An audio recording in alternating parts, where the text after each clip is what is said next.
Okay, then we can start. So welcome everybody to another Origin seminar. Today I have the pleasure to introduce Gijs Mulders, who is currently an assistant professor at the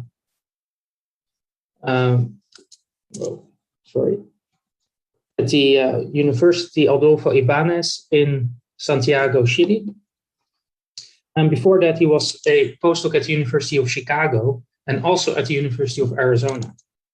So Gijs has been here at U of A for a couple of years before, and he was also once a co-host or a co-organizer of the Origin seminar itself. So I really want to welcome Gijs to give a talk here. Some small notes for today. Please, if you have a question, try to leave it to the end of the talk. Then we can go through them. Unless you have a super urgent question to clarify one of the figures, then please put it in the chat. Then either me or Chen Liang can ask it during the talk. Thank you. And also please try to leave your video screen off for the people that have low bandwidth. Thank you. Okay, so I'll start. Can you see everything? Like, it's funny, the moment you start sharing your screen, all your Zoom controls disappear. So if you cannot hear me or see things well, let me know, but otherwise I'll continue. Yeah, so today the talk is on why do small stars have all the exoplanets? So I decided to go with this title. And it's great that I'm giving this talk at the Origin seminar at the University of Arizona, because sort of this is where this question first came up with. And I think that sort of after all this time, I think I finally found an answer that actually works quite well to explain why there are a lot of transiting planets around low mass stars, so the small red M dwarfs. So as a bit of a background, so I started my career in Amsterdam at the university there, doing work on research on protoplanetary disks. And indeed, in 2013, I moved to Tucson, to Arizona, to start working there as a postdoc. I stayed there for in total 5 years. Then I moved to Chicago, and now I'm here at the Universidad Adolfo Ibáñez, where we're setting up a new program on basically in astronomy, but very much focused on exoplanets. So as you may all know, that Chile is a great place to do astronomy because it has some of the best sites for telescopes. So ALMA, for example, is here in the Atacama Desert in Chile, and also many of the other telescopes currently built and being built. So for example, the ELTs, 2 of them are planned to be in Chile as well. So there's a great community, a great astronomical community to do astronomy and also to do exoplanet science. And in protoplanetary disks, the Chilean community has been very active recently, but also in exoplanets, this is coming now. And sort of we're planning at Universidad Adolfo Ibáñez to sort of really become a focus point of exoplanet research in the place where a lot of the data can be taken as well. So the historical background of this project is that I started in 2013 on a project with Ilaria Pascucci on basically the scaling relations in protoplanetary disks and in planet formation. That was sort of the postdoc project I initially started on. So it had multiple components, sort of a component on protoplanetary disks, a component on planet formation models, which was mainly n-body simulations, and also a component of exoplanets. This was the time that Kepler was churning out a lot of the new exoplanet results. So the idea was to also look at the Kepler exoplanets. And so in the last years, I've worked on all these different projects, and they all resulted in different papers and sort of took different directions. And the interesting thing is that they all branched off in different directions and not necessarily converged to a single point. So this has been very fruitful research. Mostly, most of my research has gone into the exoplanet characterization, basically the characterization of exoplanet populations. And I'll spend most of the talk talking about that. But one of the reasons I wanted to give this talk in Tucson is because I finally sort of found a way to sort of all connect this back again to the starting point. And that it mainly is that the stellar mass dependencies in protoplanetary disks and during the planet formation process can be connected with the populations of exoplanets. And so I just got a letter accepted in AppJ that illustrates this, and I will talk about that at the end of the talk. So to set the scene, For this, the stellar mass dependence of protoplanetary disks has been sort of long been speculated to exist. It has been observed in multiple different ways. And one of the ways that it has been discovered, not discovered, sort of confirmed recently with ALMA, is if you measure the dust masses of protoplanetary disks for a range of stellar masses. So you can do short surveys of nearby star-forming regions. And what you typically find, there's a lot of low-mass stars in these star-forming regions, is that the dust masses depend on the stellar mass.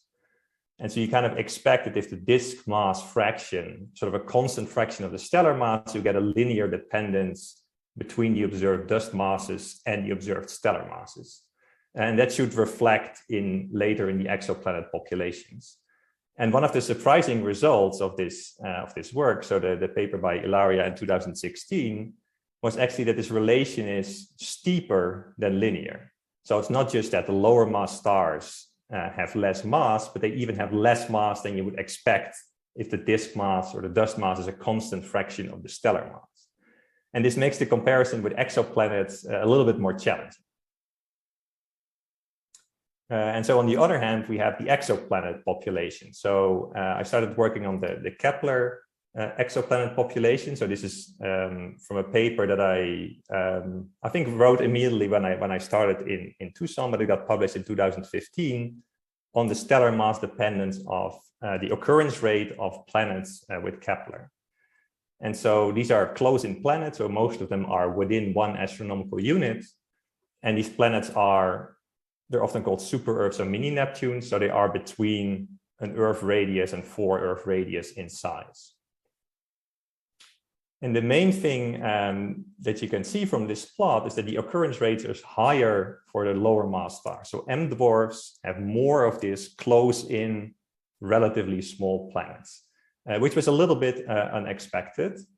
So initially we were very worried that this was some kind of detection bias or some sample selection effect or some strange bias. So we looked at this in multiple different ways, but we really found that, there are just more of these types of planets around M dwarfs for some reason. And this has been confirmed in a number of studies now. So this is an overview plot I made in 2018, sort of comparing different occurrence rates. And you can really see that the M dwarfs really stand out for their high occurrence rates, but also there's a stellar mass dependence within the F, G, and K stars as well. And there have been some other papers that have shown that recently as well that were not included in this plot. So this trend has turned out to be very robust. And also radio velocity surveys show this trend as well.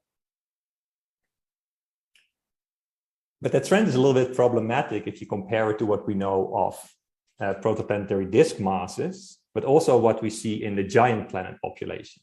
So both the giant planets, so from radio velocity, they tend to be more common around more massive stars. And so this is sort of the same trend that we see in the disks, that just more massive stars have more massive disks. And so that works out quite well. Most planet formation models are able to produce more giant planets if you have more massive disks. So that aligns very well with how we think planets form. But then these low mass stars kind of go the opposite direction and they don't really fit in the picture. There's way more planets around these low mass stars. And if you convert the occurrence of these planets into the typical amount of mass you have in planetary systems. So this plot shows the mass in solids in planets at very short orbital periods. I think this plot has it within 150 days or so.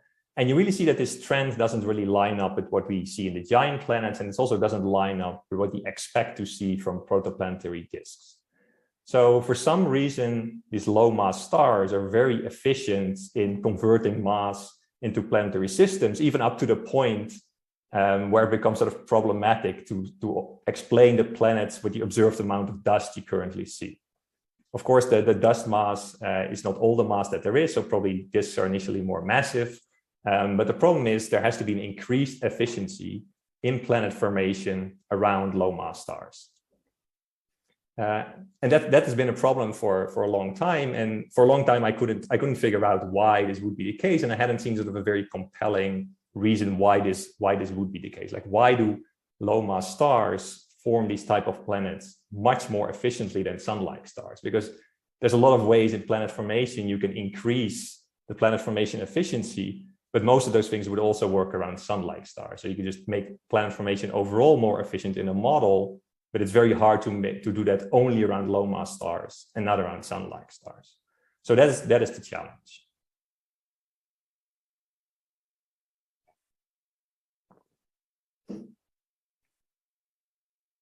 So to start, I'll give a short summary on exoplanet populations and how we know how many planets there are and what type of planets there are around different types of stars, and also for different types of planets or different planet populations.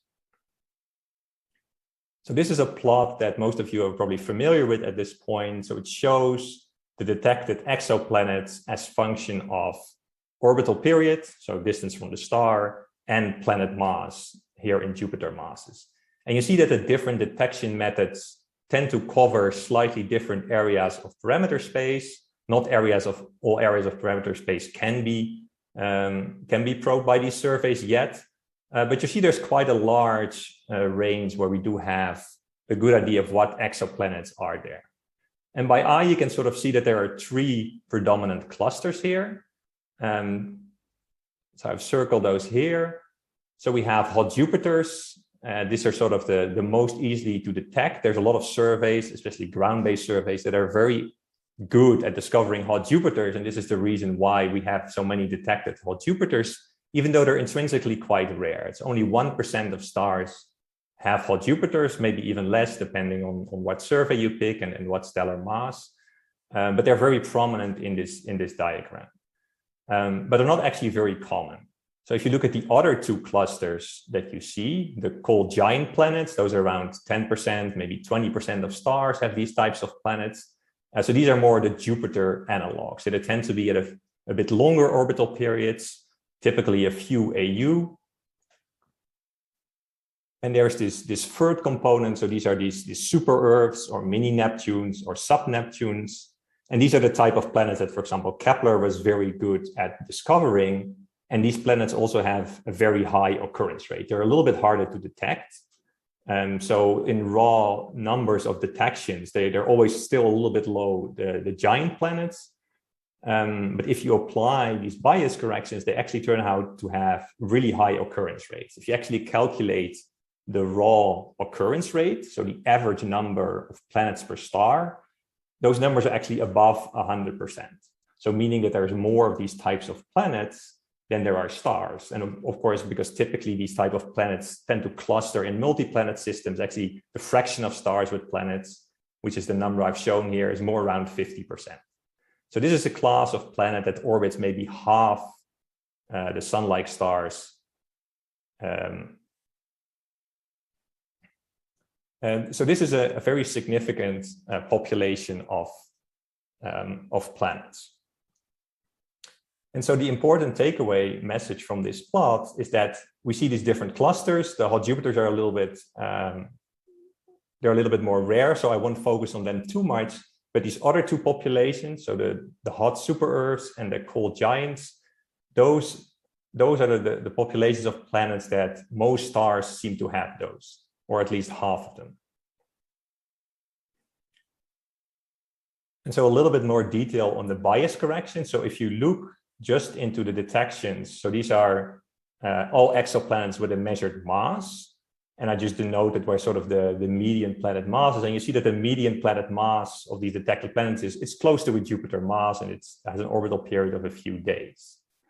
Now, if you pick a single survey, so you just have a volume limited sample of stars, you monitor them at radial velocity for a long time, and you look at the planets detected in those surveys, you get a very different view, right? So this is a more unbiased view of the exoplanet population that really exists. And you see there's just a lot more of these cold giant planets. Hot Jupiters are actually very rare in those surveys because they typically only look at, a few hundred stars, which means you only get a few hot Jupiters. So there's a significant population of cold giant planets. But also you start picking up a population of super Earths and mini Neptunes at shorter orbital periods as well. And so if you calculate what the detection efficiency of these surveys are, so these surveys are very good at detecting Jupiter-mass planets. You can basically detect them around almost all stars. But for the super-Earths, you can only detect them around a fraction of stars. So if you take into account this correction, and I'll do that by scaling up the symbol size, you see that actually most of the planets are down at these very small sizes. So basically the typical planet mass here is only like 5 or 10 Earth masses or so. So this is this very common population of planets, and this is sort of the way you can debias the known exoplanet population. So you have to start with single surveys, you have to account for the detection efficiency, and then you get a better view or more unbiased view of the exoplanet populations. But of course, these surveys still have their limits, and in particular, the planet mass distributions tend to increase if you go to lower mass planets until at some point the sensitivity cuts out. So it's possible that there's an even larger population of planets sort of hiding below the detection limits, but we just have to push surveys down to those limits. There's not a clear indication that these planet populations end where the sensitivity ends. They sometimes seem to just go on to smaller and smaller masses, and sometimes also to larger separations. So if you apply these bias corrections, you get a very different view of what the typical planetary system is. So if you look at the mass distribution of planets, it's kind of very skewed towards the very more massive Jupiter-like planets. But if you take into account these detection biases, you shift towards an average planet mass that is much lower in mass. So that is sort of a occurrence-weighted mass distribution. And you see that now sort of most of the planets are actually at around like 10 Earth masses or so. So the typical planet in this type of bias-corrected exoplanet populations is more or less a 10 Earth mass planet. So it's like a super Earth or a mini Neptune. So these bias corrections are crucial in understanding how many planets there are, and then in comparing them as next step to protoplanetary disk. And this will be important for the stellar mass dependence as well. So let's go ahead and compare exoplanets and protoplanetary disks. And I'll initially focus on sun-like stars, because this is where we have very good exoplanet statistics. And I can illustrate these populations very well around sun-like stars, but then I'll extrapolate that to stars of different masses, and that will lead up to a model for efficient super-Earth formation. I do see a chat message, by the way, but I cannot read it because my pointer disappeared. So let me know if there's any urgent message. Yeah, I was just wondering, since you sort of commented on how it seems like the planet populations are continuous below the detection limits. I was just sort of wondering, I thought that in detail, aren't the detection limits derived, at least the very detailed forms of them, by assuming a continuous planet distribution, which is reasonable, but at least a little bit circular. So that if you happen to have some coincidence where the detections were actually dropping off somewhere near your detection biases, wouldn't that be hard to figure out? Yeah, that's actually a very good point, and it has happened, right? So for example, the population of giant planets with orbital period that drops off at about 10 AU or something. It's a bit unclear where that is, but that's also where the kind of the detection limit is. So in that case, people have long assumed that the giant planet occurrence is just a power law increasing outwards, and observationally, it's hard to figure out that it actually does turn over. So that was a case where the detection limit actually coincided with where the population ends. So yeah, that's a point. For the planet mass distribution, it's interesting because you get a different sampling of the planet mass distribution at different distances from the star. So at the shortest orbital periods, you get very small planet masses, and you see that the planet mass distribution seems to keep increasing down to the smallest sizes you can see. Whereas at the larger separations, you can't get that deep, but you also see it increasing. So it's kind of suggestive that there also, if you would push lower down, you would still see this increase. But you're right. If there was a turnover in the planet mass distribution just below the detection limit, it would be hard. There probably is somewhere, but we haven't found it yet. Yeah.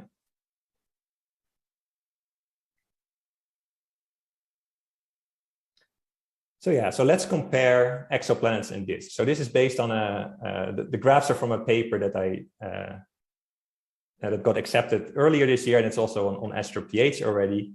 So it's the solid mass budgets and spatial scales of exoplanet systems and protoplanetary disks. So this, just to illustrate how to get there, so you have to do a fairly complex calculation with sort of multiple components. So the approach is actually similar to the paper from Najita and Kenyon in 2014, which is a very similar thing to compare the occurrence rates of exoplanets to the masses of protoplanetary disks. And there was a lot of different steps in terms of survey selection. So you have to make sure that you have unbiased surveys, that you calculate planet occurrence rates, that you convert those to solid masses. And sort of the step that I added that is slightly different from previous studies, that you also have to take into account what the fraction of stars with disks and the fraction of stars with planetary systems actually is. So not all stars have planetary systems. And it seems to kind of work out favorably that roughly half the stars seem to have these planetary systems of super Earths and mini Neptunes. And also the typical fraction of stars with protoplanetary disks or class 2 protoplanetary disk also seems to be a half. So those numbers can kind of match up very nicely. And so to illustrate that the fact that the occurrence rate and the fraction of stars with planetary systems are not the same, this plot shows the occurrence rate, the cumulative occurrence rate distribution from Kepler. And what you see that the cumulative occurrence rate goes above 1. So there's a higher planet occurrence rate than 100%. So there are more planets than there are stars, which of course means that a lot of these planets must orbit the same stars. And if you do a forward model of planet populations where you simulate how many planets there are, how many planets will be detected, so you do a population model of planetary systems, you typically find that the average number of planets per planetary systems is somewhere in the range of 3 to 6, and that the occurrence rate of planetary systems, so the fraction of stars with planets, is about 50%, maybe 60%. So there's different numbers out there in the literature. The initial ones are more like in the range of 30%, but it seems that if you take the more recent estimates with all the detection efficiency corrections from Kepler in there, you get about 60% of stars with planetary systems. So basically you have to divide the occurrence rate that you get by 3 planets per system to get to the fraction of planetary systems. That's how I did it for this paper. And that seems to agree more or less with these population models. And so if you do that, you can match up how much mass you have in solids per planetary system for both the Kepler survey and the radial velocity survey from Mayor et al. 2011. And we used the data from the paper from Rachel Fernandez from 2019 to calculate that with the mass budgets that you have in protoplanetary disks, which are shown here in red at sort of the location where the outer disk radii are measured. So you can see that roughly you have the same amount of solids per planetary system in both exoplanets and disks, just the spatial scales that they are measured at are very different. So if you draw this in terms of a cumulative distribution or an inverse cumulative distribution, you see that these distributions more or less line up. So they go to like half the stars that have measured dust masses or measured planetary systems, and they're roughly on the same order of mass. So it seems that the numbers are at least compatible. There's a similar amount of mass in exoplanets as there is in protoplanetary disk dust that is observed. You can also add other exoplanets to this. So, for example, if you plot the microlensing planets, they're kind of similar to the radial velocity giant planets. They extend a little bit lower in mass, but not too much. So they kind of probe that same population. They just extend the mass distribution a little bit lower. And also the directly imaged planets, they tend to probe the most massive planets at the largest separations. But their occurrence drops off with semi-major axes. So they can also be seen as sort of the same part of this radial velocity giant planet populations. And if you put those all on this cumulative distribution of solid masses, it's roughly consistent. So you see that if you put the upper limits in the detections from the direct imaging surveys around sun-like stars, they're kind of consistent with the tail of the radial velocity giant planets. And also, if you take the micro-lensing planet population and you make the same assumptions as you do for the radial velocity planet population, you get a very similar mass distribution. So these distributions are, I would say, very compatible. And there's, of course, an uncertainty always between these different surveys. But I think for reasonable assumptions, these surveys seem to probe the same planet population of giant planets. So I think there's no inconsistency in there. For the disk, it's a little bit of a different story. So we know that the disk masses, they do tend to decrease in time. So class 0 and class 1 disks are usually observed to be more massive than the class 2 disks. And also, if you go to older star forming regions, they tend to have lower disk fractions and lower disk masses. And you can also look at debris disks or even class 3 disks, so disks without near infrared excess, and they also tend to have some dust mass some of the time, but that's very low amount. So it seems that the amount of dust mass over time seems to decrease, but it happens that at the class 2 stage, the amount that you see seems to be compatible with what is now in exoplanets. But I think most people are sort of converging on the idea that probably you start with disks that are more massive, and a fraction of that mass goes into exoplanets, and also a fraction of that mass is what you see in class 2 disks. And that's why these numbers are compatible. So it's not necessarily that you go directly from class 2 disks to exoplanets. It's probably that you start with the same mass reservoir that's a little bit higher to begin with. And then as your efficiency is not 100%, you get a certain amount of exoplanets, which is consistent with what you then observe at a sort of for an evolved class 2 disk. So that's kind of the idea here. Another thing that I found that was quite interesting is that there seems to be a relation, appears to be a relation between the mass of the planet and the mass of protoplanetary disks and their size, or the size of the planetary system. So for disks, this has been measured. I think so that Tripathi et al. 2017 was the first to sort of fit this for the most recent ALMA data, is that bigger disks tend to be more massive, or at least brighter at ALMA wavelengths. And there's actually something similar that you can see in the exoplanet population. Now, you have to be a little bit careful because there's a strong detection bias here. You cannot detect exoplanets of all masses at all separations. So the small planets at large separations are kind of cut out of this diagram. But if you do a kernel regression of where these planet populations are, you see that there is a shift within this survey. So, for example, within the Kepler planets, you see that, for example, giant planets really tend to be more common sort of at a larger separation, so close to 1 AU, where the detection limit is for Kepler, whereas the smaller planets are really much closer in. And this is partly a detection bias, but some of it is also seems to be a real feature in the distribution. And for the radial velocity planets, you go out further. So you see that this mass size relation kind of steepens a little bit. But I think that's steeper than what it should be if you could also observe the smallest planets at the larger separation. So I think it's probably a little bit the case that the radial velocity planets probably probe the peak of the giant planet distribution, but then the Kepler slope is more representative of the overall distribution. So I think it might be that you have a protoplanetary disk that are simply, the more massive ones are bigger, and they form also planets that end up being further from the star.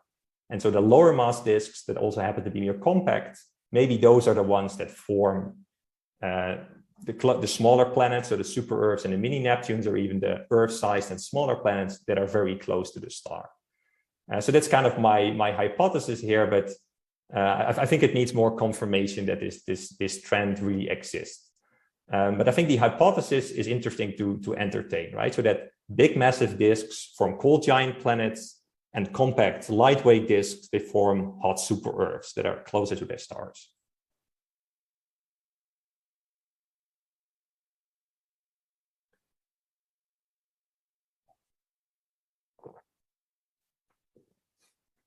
So that is the picture of exoplanet populations around sun-like stars. And now let's take the next step and apply this to stars of different masses.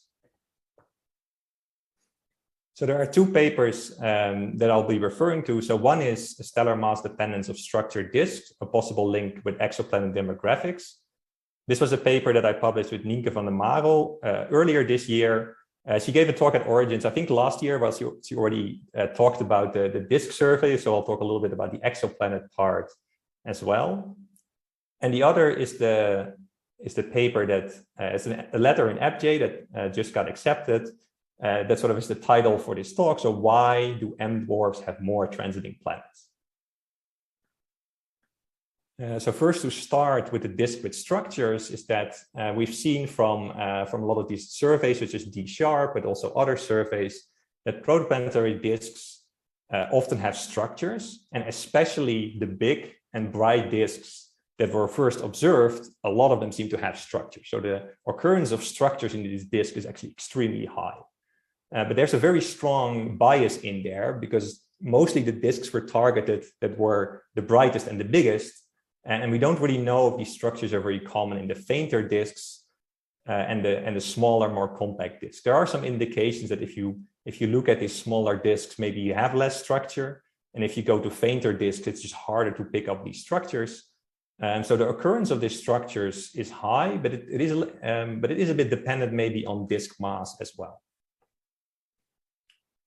So this is what Nienke looked into. So what is the fraction of observed large-scale structures in protoplanetary disks? So these are, if you take all the medium resolution ALMA surveys of star-forming regions, and those are typically sensitive to gaps at like tens of AU, so or maybe 30 AU or something, so that there's kind of a limited range. But if you look at what fraction of the disk shows structure there, you see that there's a very strong stellar mass dependence. So around the more massive stars, you have a transition disk fraction. So those are big cavities, or a ring disk fraction, which are more angular structures like the ones that the D-Sharp survey showed. That is very high, like more than half of the stars maybe would have these types of structures. But if you look at the lower mass stars, much fewer of them have these structures. Now that could be partly because these disks are more compact and they're a bit fainter, so it's harder to find these structures. But the large scale structure just isn't there, either because the disk is not there or because there's just no structure in these disks. So this is kind of interesting. So why is this fraction of disk with gap stellar mass dependent? And can we explain this with the exoplanet population? So if you assume that every disk with a gap would have a planet in there that causes those gaps, would that work out? Like, are there enough planets to create this structure? And can we understand the stellar mass dependence of these structured disks with the stellar mass dependence in the population of exoplanets? And the answer is a tentative yes. There seem to be enough exoplanets if planets migrate and if you go to small enough planets as well. So if you look at, again, the mass distribution of exoplanets, so this is just a radial velocity mass distribution, bias corrected of exoplanets, you don't have too many Jupiter mass planets, but to smaller mass planets you go, the more planets you have. So if you go to Saturn mass planets, or even Neptune mass planets, you have much higher occurrence rates. So you have a lot of planets. And in principle, a Neptune mass planet can open up rings in disks as well. So in principle, there's a lot of planets that could cause these gaps in disks. So for this plot, I've assumed that a Saturn mass planet can open a gap in the disk, and a Jupiter mass planet can open a cavity in the disk. And so you can make a prediction. Yes, there a question? Yeah, Kylie asked, uncertainties in spectral types, age, and mass an issue in this sample? In the sample of disks, yes. So I won't have time to go into this, but there seems to be an age evolution as well here, that initially the disks are all massive, and then for older ages, the transition disks are the ones that stay massive, whereas the other ones decrease in mass. So there are underlying correlations in this sample as well. And here we've just taken an average to get these disk fractions. But yes, there's more to this than just this fraction, but I've just distilled it to just a fraction of sort of disks of all ages.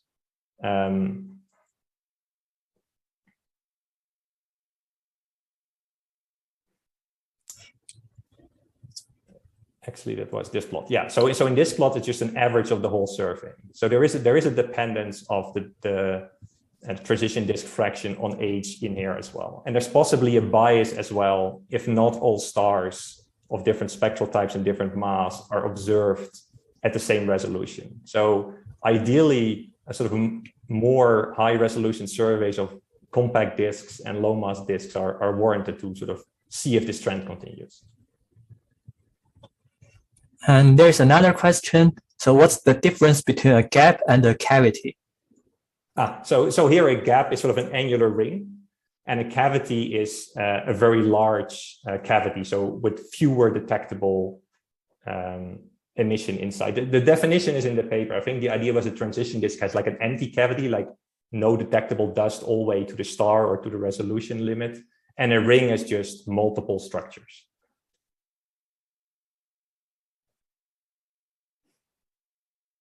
And so what we can do is we can make a prediction of, based on the giant planet population, we roughly know how many Jupiter mass planets there are. We roughly know how many Saturn mass planets there are, at least we can estimate that. And then we can calculate if this planet population is already present in these disks, what fraction of the disks would show structure. And that's a prediction that's shown here. And so you can see that this model that just uses the giant planet dependence on stellar mass, it predicts more gaps around more massive stars because there are more giant planets around these more massive stars. So and there are enough giant planets in principle to do this if you go to low enough mass. So if you take 0.2 Jupiter mass as a lower limit, or you can take, if you go to like Neptune mass, I think you can get away with only a third of the planet creating observable structures, you would still create enough structures that could be observed. And so the predicted fraction of disks with structures is compatible with the observed one based on the exoplanet population. So that's an interesting observation. We think this might be related, so that these structures are actually caused by giant planets, but of course it could also be the other way around, that the disk with structures are the ones that will later form giant planets. So it could be a causal correlation, but it doesn't have to be. It is just a statistical correlation. So if we go to the smaller planets, so the super Earths and the sub-Neptunes, then we run into a little bit of trouble with this explanation. It doesn't work there because there are more planets around the low mass stars, but there are fewer of these disk structures. So you can actually flip the argument and say, well, what if the super Earths and mini Neptunes are the planets that form in disks without the observed structure?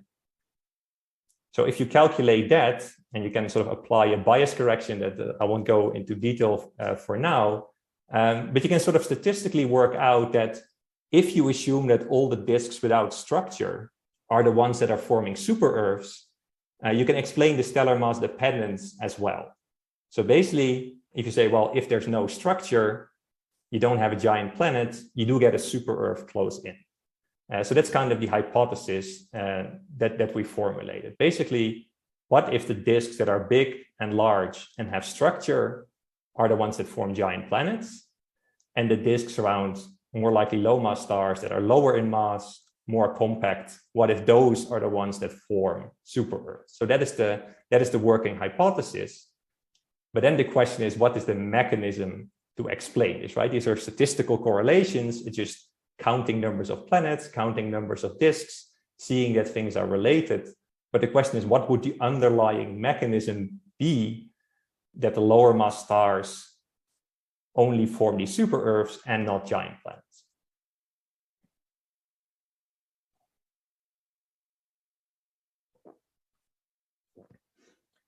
So to go into that, so this is the final part of the talk.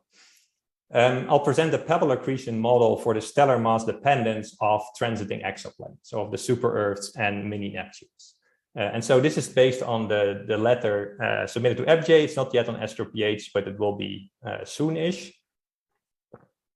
And just to quickly summarize, Pebble accretion is a way of speeding up the growth of planets. So instead of growing planets by colliding similar mass particles, you grow a planet by having smaller particles accrete on one big particle. And pebbles are just roughly centimeter-sized dust that is very efficient at accreting onto planetary cores because it is in an aerodynamically interesting regime. So it has a Stokes number that is close to 1, usually a bit less actually. And so Pebble accretion. Sorry, guys, there was a question in the chat. I can't see it. Yeah. Does disk features detectability with current methods vary with stellar mass? For example, do disk sizes or brightnesses vary with stellar mass in ways that can impact how well we can see the substructures? Yeah, that's a good point. So the main concern for this hypothesis is that the disks are stellar mass dependent. So more massive stars have more massive disks. The more massive disks are also the bigger ones. So it's easier to observe structure in them, also because they're brighter. So there could be a bias where we can't find the structure around lower mass stars. So it is possible that a lot of these low mass stars that we don't know that they have structure right now will also have structure if we go to higher resolution and do more sensitive observation. So hopefully in the next cycle of ALMA, we'll get time to actually look for that. So it is possible that the disk that we call non-structured actually have structure that we cannot see yet. But we do know that they don't have structure at the largest separation. So we know that there's a certain type of structure that they don't have, but we don't know to what degree that is an observational bias. It's very likely they will just have structure, but it will be closer in and it will be harder to detect. So it's so probably it's not that they don't have structure at all, but they have a different type of structure that we haven't seen yet. But I do think that different structure would create different planets. So the fact that the disk that we don't see structure in right now form super Earths, that could mean that they do have as so far undetectable structure that leads to these super Earths or is caused by these super Earths.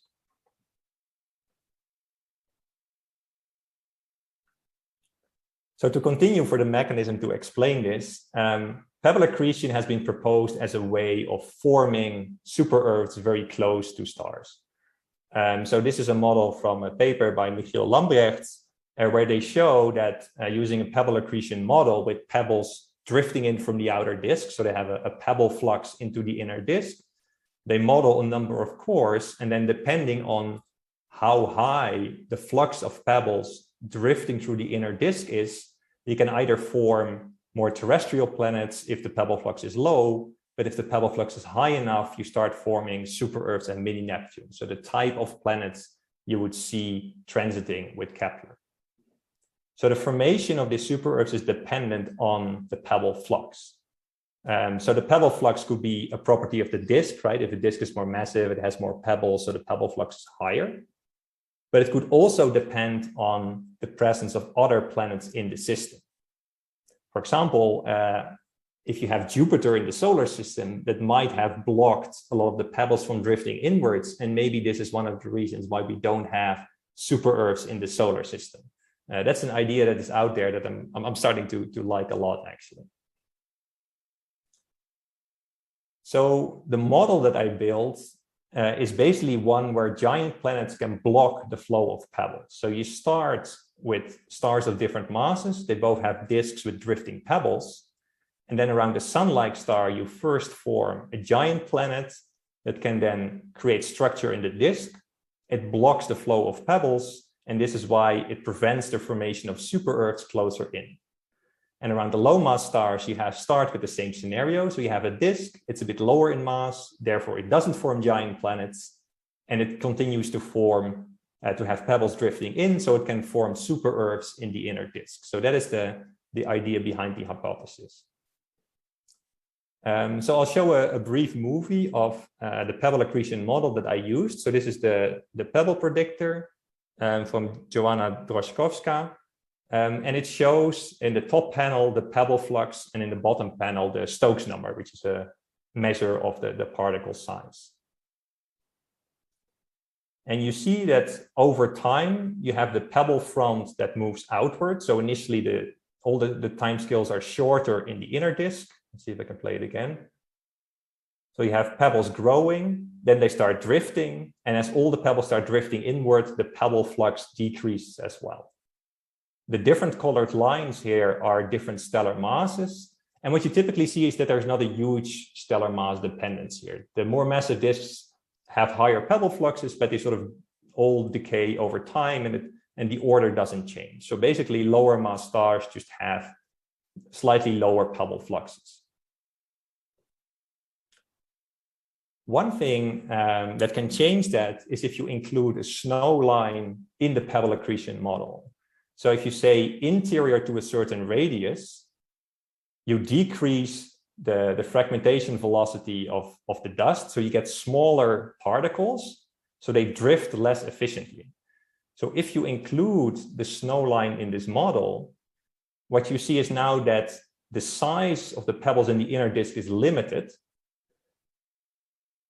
and it leads to a pebble flux that is lower. So the pebbles drift slower in the inner disk. So if you see that again, so in the outer disk, you reach higher pebble flux, but in the inner disk, the pebble flux is low, but also it stays constant for longer. So you basically have a slower growth rate of, so if you have a planet growing from these pebbles, it initially sees a lower rate of pebbles flowing by that it can grow from, but it will maintain that rate for a longer time. So you can still form planets in the inner disk, it will just take longer. And it is that interaction that is quite crucial. So initially, if you have a disk without a snow line implemented, so this plot shows the growth of two planet cores. So one in the inner disk at around 0.3 AU, so that's the model for the core of a super-Earth, and one in the outer disk at 5 AU, so that's the model for a giant planet core. And so in the model without the snow line, so that's the blue line, the super-Earth just grows very fast because there's a lot of pebbles drifting by, and it grows faster than the giant planet. So both the super-Earth core and the giant planet core reach their isolation mass very quickly. But now if you implement the snow line, that slows down the growth of the inner super-Earth, and now the giant planet core can grow before the super-Earth. And so what happens is that the giant planet core reaches its isolation mass much faster. And if we now make a simple two-planet system where the moment that the giant planet hits the pebble isolation mass, it stops the flow of pebbles into the inner disk, the super-Earth never forms. It just stays small. So that's the green line. So I've called this pebble filtering in the paper. So if the giant planet reaches a threshold mass where it filters all the pebbles out and they don't reach the inner disk anymore, the super-Earth doesn't grow. So this is a mechanism how a growing planet in the outer disk can stop the formation of super-Earths in the inner disk. And I've used the Pebble Accretion scripts from Chris Ormel and Bai Liu to add to the Pebble predictor to create this model. So the model is actually fairly simple. But it just has a few components that are crucial to make it work. So you need the snow line, you need to slow down the growth of super-Earths in the inner disk. You need to have a pebble isolation mass that once planets reach a pebble isolation mass, they stop the flow of pebbles. And you need these two cores growing at different speeds and possibly interacting if the outer planet reaches its isolation mass. And then the only thing left to do is create a stellar mass dependence. So basically you run the Pebble accretion model for different stellar masses. You also run the Pebble accretion models for different disk masses, so low masses and high disk masses, to sort of make a simple population synthesis, basically, where you have different types of disks that can form different types of planets, and you explore what the population of planets is that emerges from that. So if you do that, so if you run this small parameter study, something like this will likely come out. So the panels here show stellar mass versus planet mass, and then each line is basically a disk that is a constant fraction of the stellar mass. So a more massive disk, I think the most massive disks here are close to half the stellar mass, and the lowest mass disks are about 2% of the stellar mass. So these are fairly massive disks to fairly low mass disks. And then the top panel shows the planet growing in the inner disk, so the super Earth, and the bottom panel shows the cold giant planet. And what you see is that the lowest stellar mass is kind of the behavior that you expect. That sort of lower mass disks, they form lower mass planets. So that's kind of predicted. And a lot of these disks, they don't reach, they don't have the mass to form giant planets. So you don't see any giant planets coming out of this model around low mass stars, which is consistent with what we observe. But then towards the more massive stars, you see that the bigger fraction of the disks are capable of forming giant planets. So around a sun-like star, you have a certain fraction of the disks where the core growing in the outer disk reaches the Pebble isolation mass, which you should sort of use as a threshold for giant planets. So that sort of recovers the known dependence between the number of simulations that form giant planets and the disk mass and stellar mass.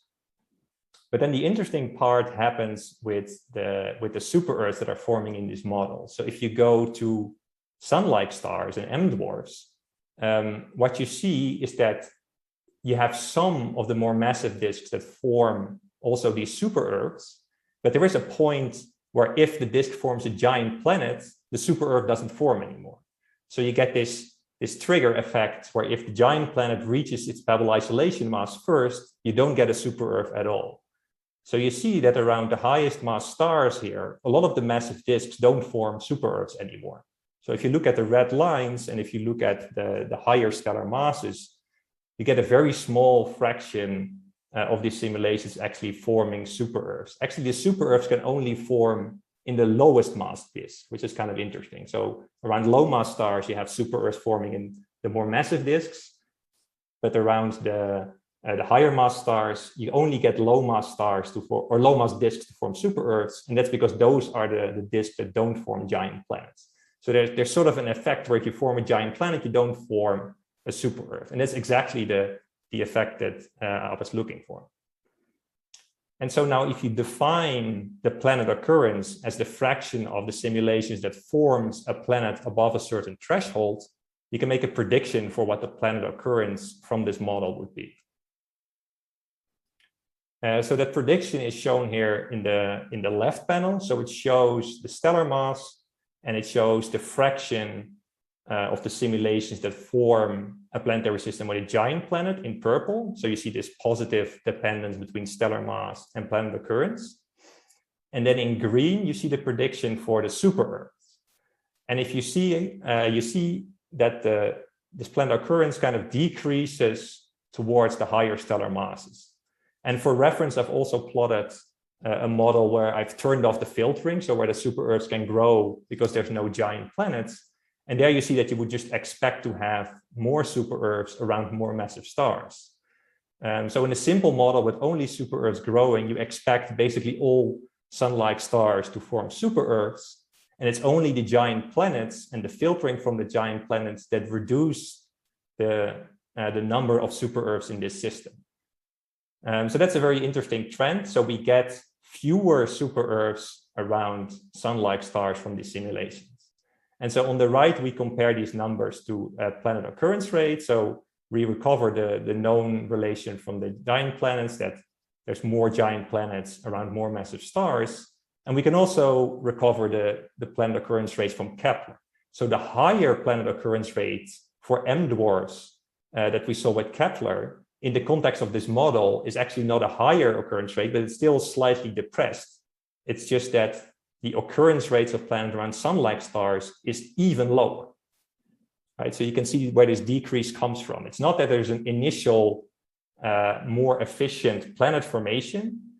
It's that the rate at which planet formation gets suppressed becomes higher around more massive stars. And that's simply due to there being more giant planets forming in this disk. So this is where this correlation comes from.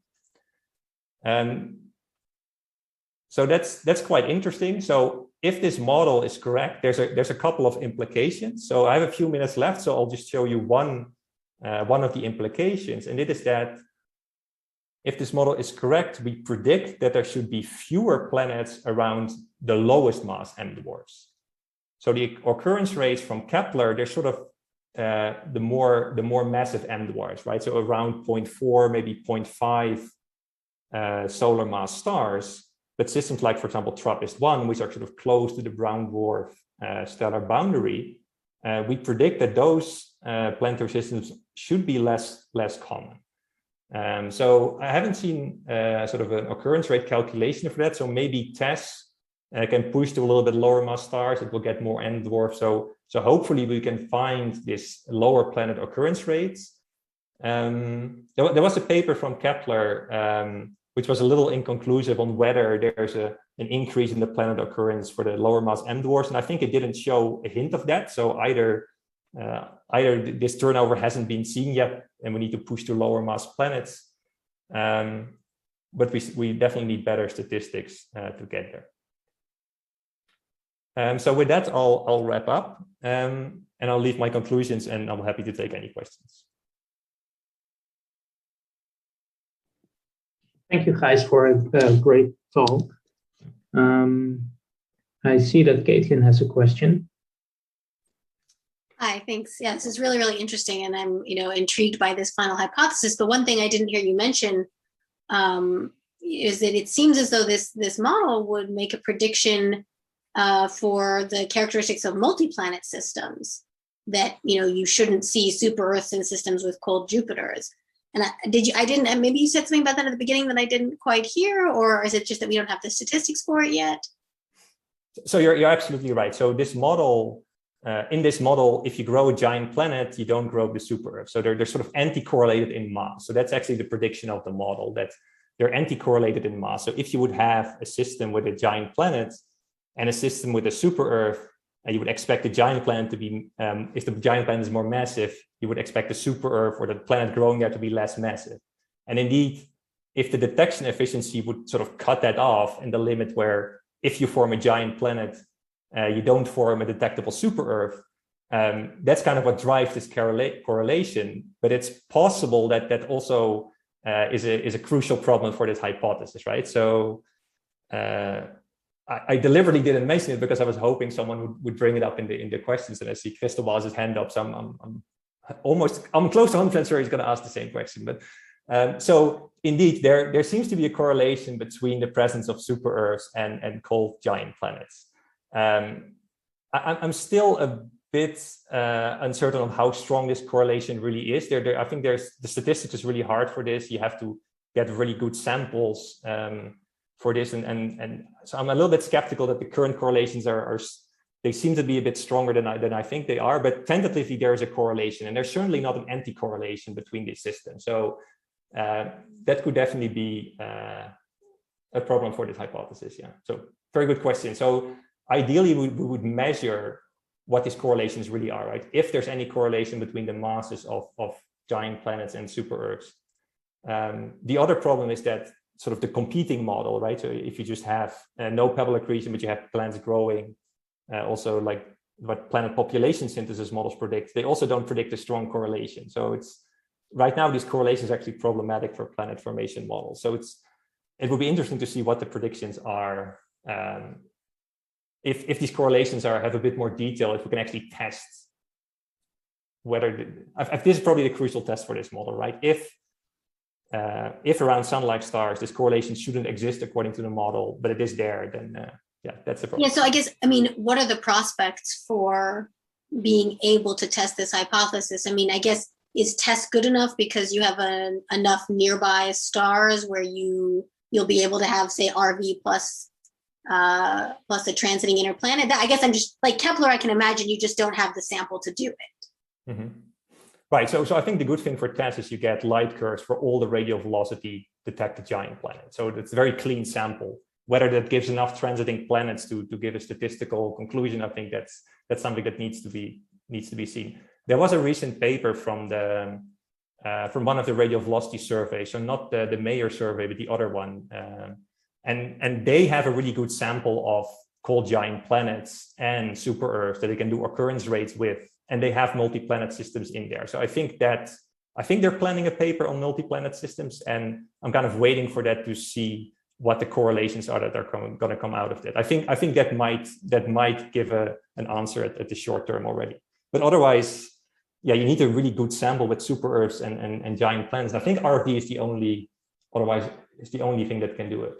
But it would only be around sun-like stars, so that's a little bit tricky.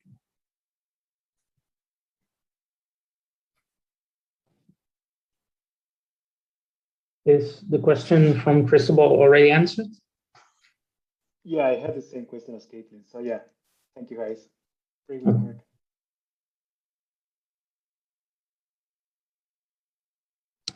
So if there are no more questions, then I would like to thank Gijs again, because we're already over time.